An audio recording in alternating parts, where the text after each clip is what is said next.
Salve, salve pessoal, tudo certo com vocês? Estamos começando mais uma edição do Na Área, sempre toda segunda-feira e sexta-feira, a partir das 20 horas da noite, atualizando para você tudo que está rolando do futebol bagense e também do futebol gaúcho. Nosso tema principal desta segunda-feira é claro que é a estreia do Guarani na Série D do Campeonato Brasileiro. Acabou sendo derrotado pelo Cianorte do Paraná no placar de 3-1, fora de casa, e agora começa a sua mobilização para o confronto contra o Joinville, que é neste domingo às 3 horas da tarde no estádio Estrela d'Alva. Atenção, 15 horas. Foi mudado o horário. Hoje pela manhã o Guarani solicitou a CBF a alteração do horário, que anteriormente estava marcado para as 4 da tarde, então foi puxado para as 3 da tarde. E a partir de agora sim vai ser os jogos do Guarani em casa. E é claro que a gente vai fazer uma análise para você, fatores positivos, fatores negativos, o que pode se esperar para a sequência do campeonato e também contra este futuro adversário, que é o Joinville, equipe que o Guarani enfrentou já em 2 ocasiões no ano passado. Também vamos fazer um raio-x de tudo que está rolando aí no futebol, Brasileirão Série A, Grenal, clássico Grenal neste sábado, Brasileirão Série B, os gaúchos na Série C, os gaúchos na Série D do Campeonato Brasileiro também, Copa Sul-Sudeste, início de Copa Libertadores e Sul-Americana, enfim, tem muita coisa rolando aqui para vocês. Tá? Como vocês podem perceber, esse programa aqui ele não é ao vivo, mas vocês podem muito bem deixar suas impressões, as suas considerações no chat e também acompanhar o nosso conteúdo. Quem tá chegando pela primeira vez, se inscreve no canal, deixa teu like, ativa a notificação e fortalece aqui o nosso trabalho, que tem como propósito acompanhar semanalmente a dupla Baguá. Ainda nessa semana nós vamos trazer para vocês o bate-papo com o repórter que cobre o Joinville, para a gente seguir aquela lógica que a gente teve com o Lucão da Ponte, quando o Guarani enfrentou a Ponte Preta. Agora também já está confirmado com o repórter especializado no acompanhamento do Joinville. Em seguida tem o Bagé na Copinha, o Guarani também, clássico Baguá sendo programado, todo Brasileirão Série D pela frente, divisão de acesso no segundo semestre, enfim, é muita coisa acontecendo aqui no canal e as nossas lives pós-jogo semanais. O motivo de não estar se fazendo ao vivo é em razão de compromissos profissionais que eu tenho assumidos, né, em razão do meu trabalho principal, que me impossibilitaram de estar presente aqui nesse momento, mas toda a qualidade, toda a entrega necessária não falta aqui pra gente, para que a gente possa desempenhar nosso trabalho. Ressaltar que nós contamos com o oferecimento de Dr. Jorge Caé Filho, especialista em cirurgia geral e do aparelho digestivo, pós-graduado em cirurgias bariátrica e metabólica pelo Centro de Ensino Redindor. Atendimento completo em endoscopia digestiva alta, colonoscopia, colocação de balão intragástrico para emagrecimento e cirurgias de videolaparoscopia, tudo com segurança, tecnologia e cuidado com o paciente. A clínica fica localizada na Avenida Gomes Carneiro, número 1350, em anexo à Santa Casa. Telefone 533242-9290. Dr. Jorge Caé Filho, saúde digestiva com qualidade, confiança e resultado. Oferecimento também de Fábio Vaz, branding e posicionamento de conteúdo. Muitas vezes você tem uma grande ideia, faz um excelente trabalho, mas não consegue transmitir isso para o seu público. E muito passa pela comunicação visual da sua identidade. Isso é muito mais do que designer. É um posicionamento no ambiente digital. E o Fábio pode fazer esse seu trabalho, tanto na parte de estratégia, quanto na parte prática, no seu sentido visual da palavra. E quem procurá-lo dizendo que chegou pelo canal, tem desconto na prestação de serviço. Isso ajuda bastante, principalmente aí na situação atual que a gente enfrenta no dia a dia, né? Então, tá aí o recado para vocês. Vamos falar então sobre Guarani e o Campeonato Brasileiro. Então, roda a vinheta, porque agora é a hora do quadro Guarani em Foco.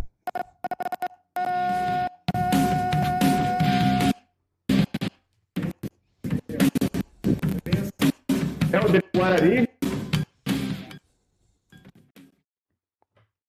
Muito bem, então, o quadro Guarani em Foco chegando para vocês, para trazer para vocês os detalhes, então, desta estreia do Guarani na Série D do Campeonato Brasileiro.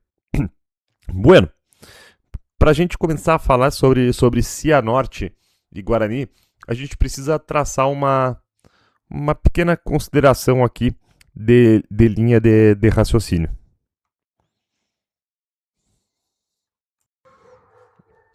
Dentro da nossa análise, a gente precisa considerar duas situações. A primeira é a distinção de atuação entre os dois tempos de jogo. Primeiro tempo, o Guarani teve superioridade em vários momentos do jogo, e se não teve superioridade, teve pelo menos a calmaria e a tranquilidade para tentar fazer o seu jogo.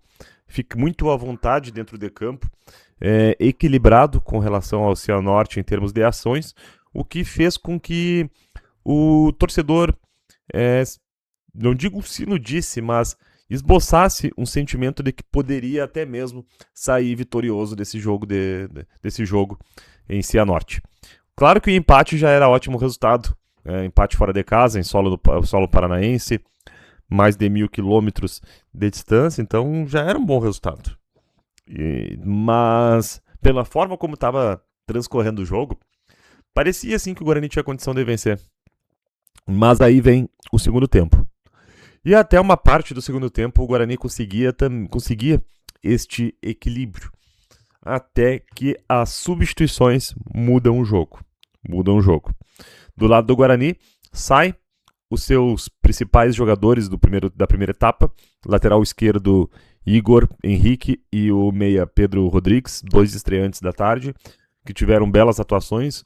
O Igor, com muita qualidade, jogando pelo lado esquerdo. O cruzamento que fez foi preciso, praticamente um passe para o Pedro Rodrigues, que se infiltrou entre os zagueiros do Cianorte e deu um testaço na bola. O cabeceio foi quase um chute. Além de ter tido uma boa movimentação no meio campo. Então a saída destes dois jogadores acabou tirando um pouco daquela qualidade do time. O Rafinha também, que saiu no jogo para questão ali de preservação, teve um pequeno desgaste ali e acabou saindo por preservação. Então, considerando todas essas situações, é justamente naquele momento que o Guarani acaba decaindo no jogo. Enquanto isso, o Cianorte, que percebeu que estava perdendo as disputas de bola com o Guarani, principalmente no seu aspecto físico, era um time de baixa estatura, mais jovem, mais veloz, coloca um atacante de mais porte físico, que era o Christian, para começar a ocupar território. E é a partir da entrada do Christian que os dois jovens jogadores de velocidade, o Iaguinho e o David Cauã, começam a se sobressair com relação ao sistema defensivo do Guarani. E a gente percebe que é justamente nesse momento das mudanças no jogo que o Cianorte constrói essa vitória. Faz o seu segundo gol e em seguida o terceiro. O terceiro foi a leitura que todo mundo teve, foi meio que uma consequência do segundo gol, como se fosse algo natural. O volante Emerson, que também foi um dos estreantes da tarde, até falou na sua entrevista na saída de campo que, valorizando o bom primeiro tempo que o Guarani fez, mas que pelo segundo tempo que foi apresentado, poderia até ter tomado mais gols. Então, essa ficou essa reflexão, essa crítica com relação a essa estreia do Guarani. Outra coisa que a gente precisa levar em consideração é que o Guarani não tinha realizado amistosos nessa intertemporada que teve entre o final do Gauchão e da Copa do Brasil e o início do Brasileirão Série D. E o elenco foi bastante modificado, né? Foram 9 jogadores que chegaram. Teve mais o retorno do zagueiro Bruno Cardoso, que jogou ontem. Então, foi um elenco que modificou muito o seu quadro de formação com relação àquele time que enfrentou a Ponte Preta, por exemplo. Aquele time que terminou o quadrangular do rebaixamento do Gauchão. Então, ainda não há aquele entrosamento necessário. Tanto que o Gelson Conte falou na coletiva antes do jogo que nesta partida de estreia contra o Cianorte que ia poder experimentar os seus jogadores e testar o seu time. Então o Guarani não teve a oportunidade de testar o seu time em campo contra uma equipe profissional e ver o que dava certo e o que não dá. Isso aconteceu ontem contra o Cianorte. Então eu acredito que ontem foi a experiência necessária para que o Gelson Conte saiba aquilo que dá certo e aquilo que não dá certo com relação ao seu grupo de jogadores. Se o Guarani conseguir manter aquela qualidade do primeiro tempo, tem boas chances de conseguir a classificação para os mata-matas.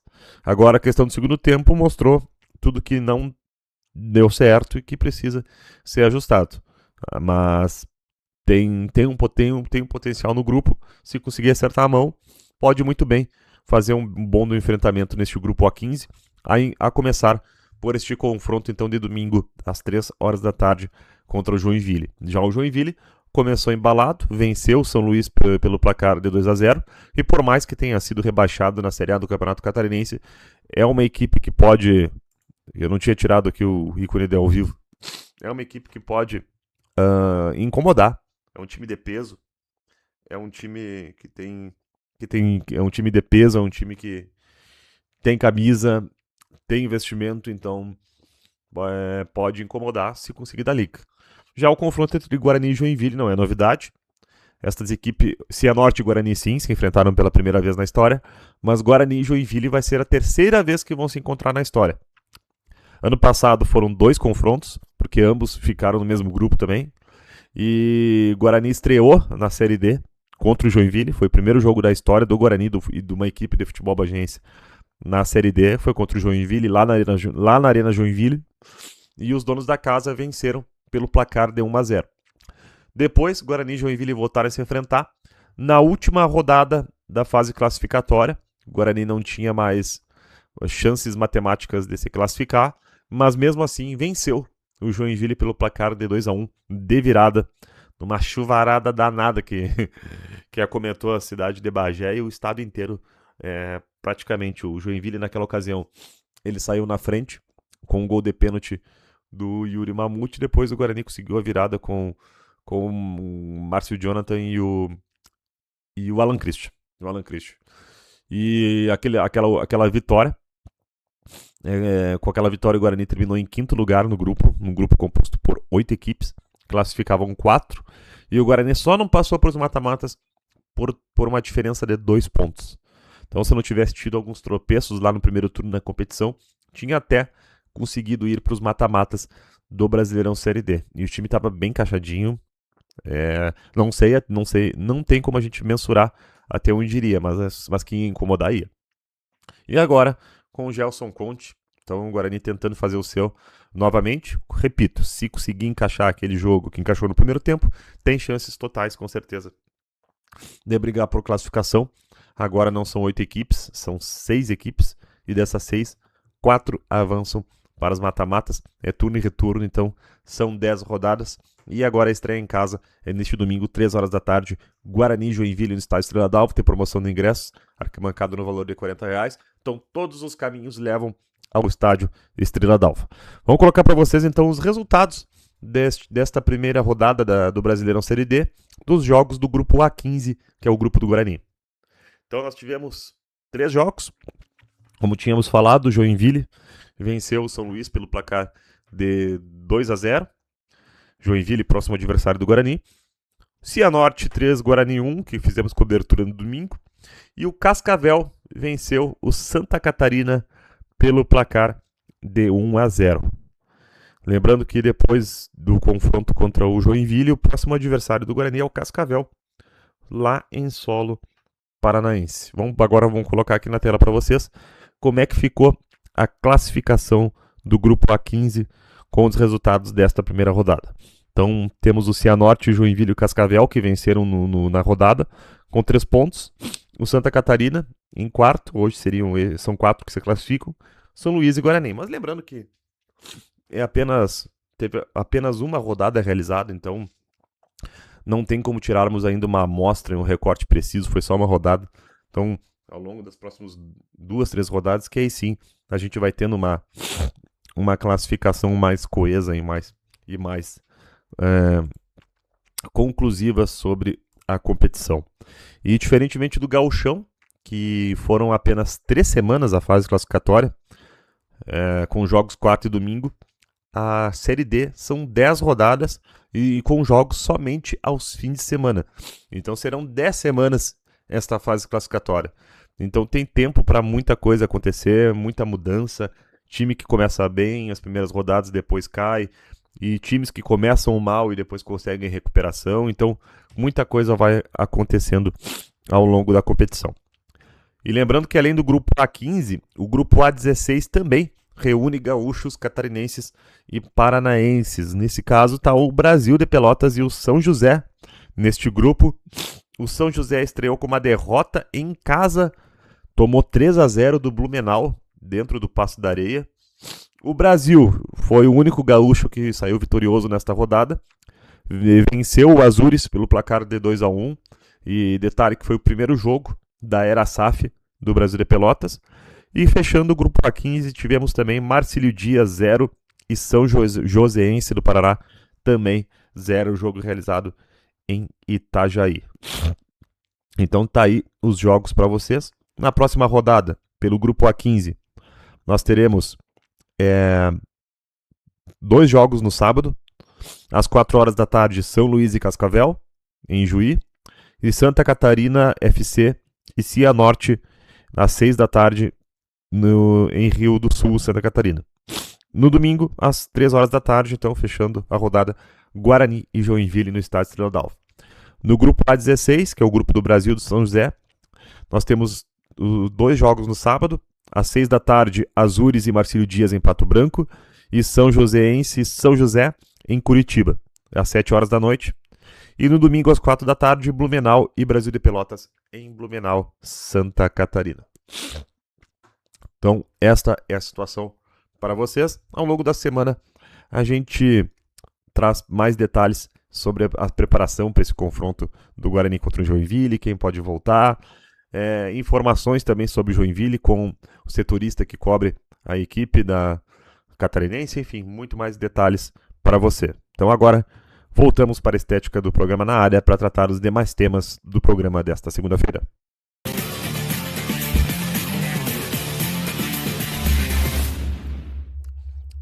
Muito bem, então, conforme prometido, vamos fazer um giro do futebol, começando pelo Brasileirão Série A. Afinal, é semana de Clássico Grenal. E Grêmio deu empate em 0-0 com o Remo, e o Inter conseguiu aquela vitória por 1-0 sobre o Corinthians dentro do Itaquerão. Um jogo meio sonolento, um pouco ruim de assistir, diga-se de passagem, mas que ia ser morcegando, e ser bom para quem? Para a equipe visitante, que quando consegue encaixar uma bola, vai lá e pimba, e foi assim que o Inter saiu vitorioso do Itaquerão pelo placar de 1-0, gol do Bernabei, para ver como são as coisas do futebol, né? O Bernabei, que vacilou no confronto de quarto do meio da semana contra o São Paulo, contra o Inter, cedeu o empate para o São Paulo no final, foi o autor do gol da vitória contra o Corinthians, né? Esta reação que o Inter teve nesta fase inicial do campeonato, em que conquistou 10 pontos em 12 jogos. Por sua vez, o Grêmio empatou no 0-0 com o Remo, um rendimento que está muito abaixo daquilo que se espera do time do Grêmio, dado o investimento que fez em reforços, né? Então, uma situação que coloca então o Grêmio e Inter, ambos com 12 pontos, a mesma pontuação na tabela. O Grêmio em 11º, o Inter em 13º, mas os dois com 12 pontos. E o Grenal, então, neste sábado, às 8h30 da noite. 8h30 da noite, então, o clássico Grenal, dia 11 de abril. O Inter, embalado, vem num momento melhor que o Grêmio. Isso não significa que seja favorito, até porque a gente está falando de clássico, né? Mas o Grêmio, e também tem o fato de que o Inter precisa dar uma resposta ao seu torcedor face tudo que ocorreu na final do Campeonato Gaúcho. E o Grêmio não precisa necessariamente dar uma resposta ao seu torcedor por conta dos últimos clássicos grenais, mas precisa pelo que vem jogando atualmente. Então, a minha perspectiva é que seja um jogo bem aberto, este clássico Grenal, válido pela 11ª rodada. Também tivemos no final de semana, nesse giro dos gaúchos, o Juventude, que acabou sofrendo uma derrota por 2-1 para o Fortaleza no Ceará. O Juventude que segue sem vencer na Série B do Campeonato Brasileiro, né? Na estreia tinha sido derrotado para o Avaí, na ressacada pelo placar de 2-0. Depois em casa empatou 0-0 com o Novo Horizontino. E agora perdeu para o Fortaleza pelo placar de 2-1. O Juventude que volta a campo no próximo sábado, a partir das 4 horas da tarde. Juventude e Goiás, no Alfredo Jaconi. Também estrearam na Série C do Campeonato Brasileiro os gaúchos. O Caxias estreou contra o Brusque em Santa Catarina e acabou saindo derrotado pelo placar de 2-1. O Brusque, aliás, que passa a contar com o analista de desempenho bagiense, o Murilo Lucas Teixeira. Murilo, que estava trabalhando no Santa Catarina FC, recebeu essa proposta e agora passa a integrar a comissão técnica do Brusque. Então, parabéns, Murilo, muito sucesso aí na tua carreira. E agora, às 8 horas da noite, a bola está rolando para Ipiranga e Figueirense no estádio Colosso da Lagoa, em Erechim, fechando esta primeira rodada. Dos gaúchos no Brasileirão Série D, a gente já falou, dentro do quadro Guarani em Foco. E agora, no meio da semana, trata-se dos momentos das Copas, né? Dentro dos torneios regionais, nós temos a Copa Sul-Sudeste e com o clássico Caju nesta quarta-feira, às 6 da tarde. Que horário complicadinho, né? Mas tudo bem, 6 horas da tarde, temos clássico Caju no Estádio Centenário. E é um clássico que, bom, clássico todo mundo quer vencer, né? E ainda mais quando fala isso pro torcedor. Mas em termos de pontuação e tabela, este clássico pode colocar o Caxias de vez aí na briga na Copa Sul-Sudeste, né? Porque o Juventude vem escalando a equipe reserva, tá priorizando a Série D. E a prova disso são os resultados, né? Foram 2 jogos, 2 derrotas, tá na lanterna do Grupo B. Enquanto isso, o Caxias tá em terceiro lugar no Grupo A com 4 pontos, a mesma pontuação do líder e do vice-líder. E se vencer esse clássico, joga em casa, aí pode brigar de vez aí pela ponta da Copa Sul-Sudeste e até mesmo entrar como um dos potenciais candidatos ao título. Então, vale muito aí este clássico, obviamente por ser um clássico Caju em si, mas principalmente para o Caxias, que pelos resultados recentes demonstra uma pretensão maior com relação a inédita Copa Sul-Sudeste. Também neste meio da semana iniciam as fases de grupos das competições sul-americanas. A Copa Sul-Americana começa nesta terça-feira. Já temos jogos de brasileiros. O Vasco da Gama jogando fora de casa contra o Barracas Central às 7 horas da noite. Depois, às 9h30 da noite, Boston River e São Paulo. Na quarta-feira, temos o Montevideo City Torque enfrentando o Grêmio em Montevideo. Então, Grêmio fazendo sua estreia na Sul-Americana, muito possivelmente preservando jogadores para o Clássico Grenal no sábado. E o Puerto Cabello enfrentando o Atlético Mineiro também na quarta-feira, 11 horas da noite. E já na quinta-feira, às 7 horas da noite, o Botafogo recebe o Caracas da Venezuela. O único que joga em casa é o Caracas, é o Botafogo. E também na quinta-feira, 9h30 da noite, Carabobo enfrenta o Bragantino. Então esses são os jogos da primeira rodada da Sul-Americana. O Grêmio, então, representante gaúcho na competição, joga quarta-feira, 9h30 da noite, contra o Montevideo City Torque. Depois, na semana que vem, o Grêmio joga na Arena, terça-feira, 7 horas da noite, Grêmio e Deportivo Riestra. Também se inicia a fase de grupos da Libertadores, mas a Libertadores este ano não conta com nenhum gaúcho disputando. O primeiro jogo da fase de grupos já é na terça-feira, 7 horas da noite, Deportivo Lagoaíra e Fluminense.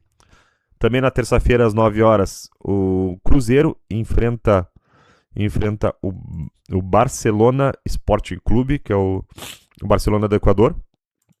Também na terça-feira, às 9 horas da noite.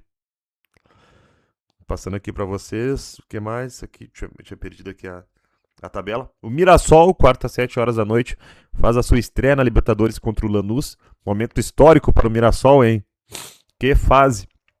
E também às 9h30 da noite na quarta-feira, Junior Barranquilla e Palmeiras.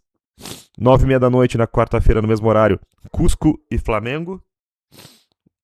E fechando a rodada para os brasileiros, na quinta-feira, às 9 horas da noite, Platense e Corinthians. O Corinthians com o novo técnico, né? Demitiu Dorival Júnior e Fernando Diniz assumiu o comando. Ficamos no aguardo das definições da Copa FGF. Até então, nenhum time desistiu da competição. A Federação Gaúcha ainda não trouxe novidades com relação à vaga para competições nacionais.